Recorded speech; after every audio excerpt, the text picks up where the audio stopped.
जीत आपकी, जिसके लेखक हैं शिव खेरा। आप सुन रहे हैं फ्री बुक हब।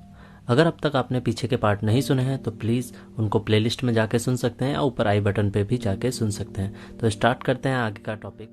बाहरी असर से नहीं बल्कि अंदरूनी प्रेरणा से काम करें। Become internally driven, not externally driven. किसी दिन अगर कोई इंसान बहुत खुश मिजाजी के साथ सोकर उठे और मुझे फ़ोन करके कहे कि तुम दुनिया में सबसे बेहतरीन आदमी हो, तुम काफ़ी अच्छा काम कर रहे हो, मैं तुम्हें यह बताना चाहूँगा कि तुम्हें अपना दोस्त कहने में मुझे गर्व महसूस होता है।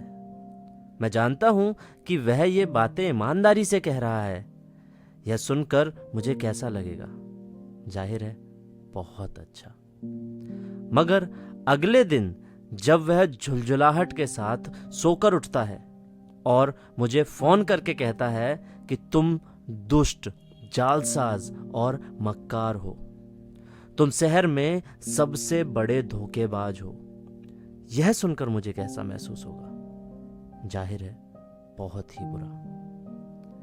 जब उसने पहले दिन कहा तुम सबसे अच्छे आदमी हो, मैंने अच्छा महसूस किया। अगले दिन जब उसने मुझे दुष्ट कहा तो मैंने बहुत बुरा महसूस किया। मेरी जिंदगी को कौन कंट्रोल कर रहा है? यकीनन वह इंसान। क्या मैं अपना जीवन ऐसे गुजारना चाहता हूं? हरगिज नहीं। यह हुई बाहरी दबावों से चलने की बात।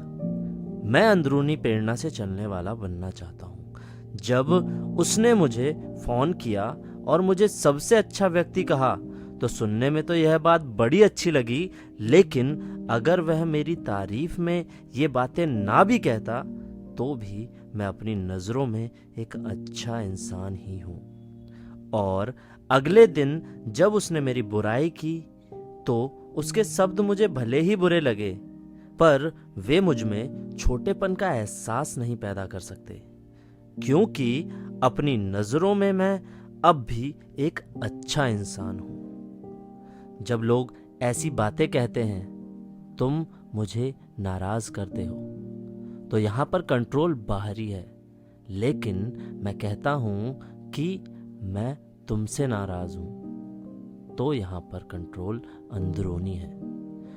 कोई भी आपकी इजाजत के बगैर आपको हीन यानी छोटा महसूस नहीं करा सकता। अगर आपने अभी तक फ्री बुक हब को सब्सक्राइब नहीं किया है तो अभी सब्सक्राइब करें। एक कहानी है कि प्राचीन भारत के किसी साधु महात्मा को राह चलते एक आदमी ने गालियां दी। उस महात्मा ने बिना परेशान हुए उन बातों को तब तक सुना जब तक वह आदमी बोलते बोलते थक न गया। तब उन्होंने उस आदमी से पूछा, अगर किसी की दी हुई चीज ना ली जाए तो वह चीज किसके पास रहेगी? आदमी ने जवाब दिया कि चीज देने वाले के पास ही रहेगी। महात्मा ने कहा, मैं तुम्हारी इस देन को लेने से इनकार करता हूं। और वह उस आदमी को हक्का बक्का और हैरान छोड़कर चल दिए।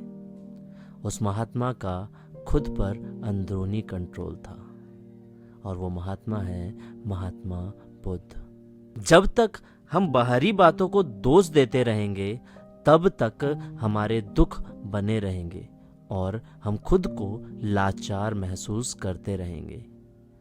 जब तक हम अपने एहसास और व्यवहार की जिम्मेदारी खुद नहीं लेंगे तब तक हम में कोई बदलाव नहीं आएगा।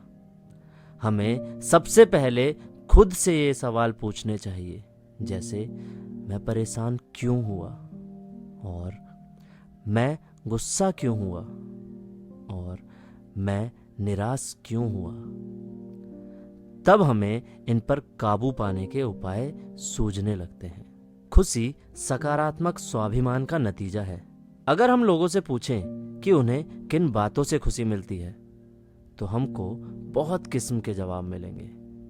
इनमें से ज़्यादातर लोग धन दौलत, ऐशो आराम की चीज़ों के नाम बताएंगे, लेकिन असली खुशी उन चीज़ों को पाने में नहीं है, खुशी बनने में है, ना कि पाने में। जीवन में किसी के पास सब कुछ होने पर भी यह जरूरी नहीं कि वह खुश हो। इसकी उल्टी बात भी इतनी ही सच है। खुशी अंदरूनी होती है। खुशी तो एक तितली की तरह है जिसके पीछे हम जितना दौड़ते हैं वह उतनी ही आगे उड़ती जाती है और हाथ नहीं आती। अगर हम चुपचाप खड़े हो जाएं तो यह हमारे कंधे पर खुद ब खुद बैठ जाएगी। अगले अध्याय में मैं आपको बताऊंगा खुशी लेने वाली दिमागी सोच बनाएं।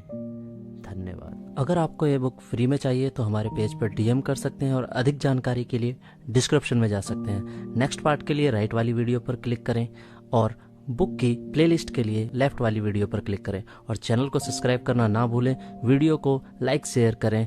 फ्री बुक हब सुनने के लिए धन्यवाद।